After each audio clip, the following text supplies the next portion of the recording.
Good morning, everyone, and thank you for being here today. When I think about my life and what I can share with you, one word always comes to mind: barriers. Barriers that we often don't see clearly but that are there, trying to stop us from moving forward. Today, I want to talk about how to persist even when the world seems to say no. You may know me as a scientist or have heard that I won 2 Nobel Prizes. But that's not the most important part of my story.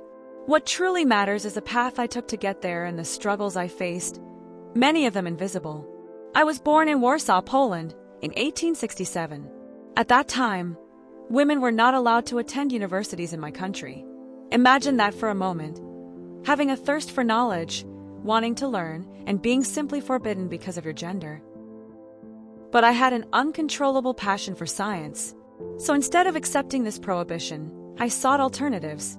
I attended a clandestine university known as the Flying University, where women could study in secret. That was the first step to overcoming a seemingly insurmountable barrier.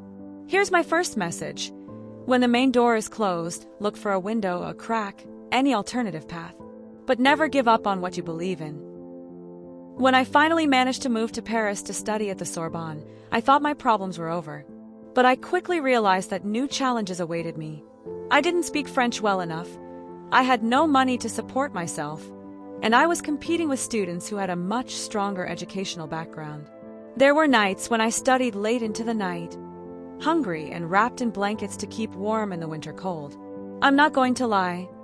There were moments when I thought about giving up. The voice of doubt was always present. But you know what I learned? Doubt is a constant companion, but it doesn't have to be your guide. When doubt arises, let your passion speak louder. During my studies, I met Marie Curie, who would become my husband and research partner. We worked together under extremely precarious conditions in a small shed without proper equipment. Our goal? To uncover the mysteries of radioactivity. Science was our passion, but it was also our purpose. We wanted to understand something that could benefit humanity. And here's my next message. When you have a clear purpose, sacrifices stop being a burden and become part of the journey. Ask yourself, what do I really want to leave as a legacy? Even with our discoveries, we faced a lot of rejection. When I presented my studies on radioactivity, some people said it was less important work because it was done by a woman. Often, my name wasn't even mentioned in scientific articles. Have you ever felt invisible? Have you ever had your work underestimated? I know what that's like. But I learned that external recognition cannot be your only motivator. What matters most is knowing that you're doing something meaningful. Recognition comes with time, and even if it doesn't, your contribution has value. After Pierre's death, I could have given up. I lost my life and research partner, but I knew our work was not finished. I continued alone, facing profound grief. It was during this phase that I won my 2nd Nobel Prize, this time in chemistry, for isolating radium and studying its properties. But that didn't happen because of extraordinary talent, it happened because of persistence. Persisting doesn't mean ignoring pain, but learning to move forward despite it. I was fortunate to find people who believed in me, like Pierre and other scientists who valued my work. But I also had to learn to rely on my own strength when those people weren't around. You don't have to face everything alone. Seek out people who encourage you, but also learn to be your own support. Today, my discoveries continue to save lives.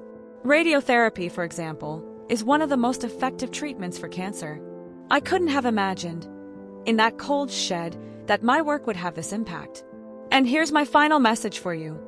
Never underestimate the impact of your actions. What you do today may seem small, but it can transform lives in the future. As we come to the end of this conversation, I want to leave you with a challenge. Think about the barriers in your own life. What is standing between you and your goals? Identify those invisible walls and commit to breaking through them. It won't be easy, and there will be moments of doubt. But remember, you are capable of more than you realize. Your actions, no matter how small, can have a lasting impact. Thank you for allowing me to share my journey and my lessons with you. Keep pushing forward, and never forget that the world needs your unique contribution.